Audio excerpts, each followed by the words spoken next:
வாழ்க வளமுடன். எங்கள் மருதம் அடுக்ககத்தில்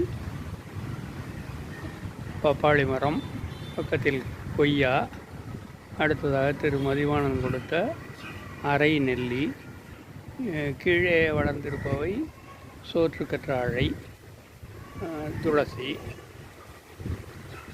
முதலியன வளர்ந்திருக்கின்றன.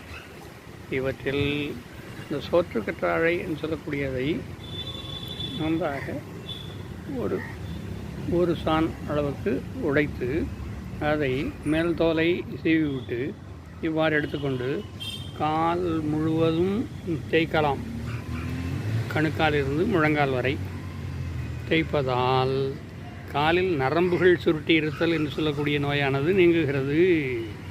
இந்த சோறு தெரிகிறது அல்லவா, இந்த சோற்றை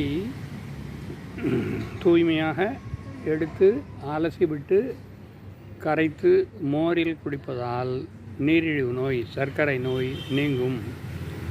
அதுபோல் பெண்களுக்கான கர்ப்பப்பை கோளாறுகள் நீங்கும். இத்தகைய அருமையான பயன்களை தரக்கூடியது சோற்று கற்றாழை என்று சொல்லக்கூடிய கத்தாழை. இதனை பயன்படுத்துவது மிக எளிது. இந்த கத்தாழையில் இருக்கக்கூடிய இந்த சதை பகுதியை மட்டும் எடுத்தால் ஜெல் என்பதாக சொல்லக்கூடியது போல வெண்மையாக வரும். இது முகத்திலும் தடவிக்கொண்டால் முகம் பளபளப்பாக இருக்கும், பருக்கள் நீங்கும், தேமல்கள் நீங்கும்.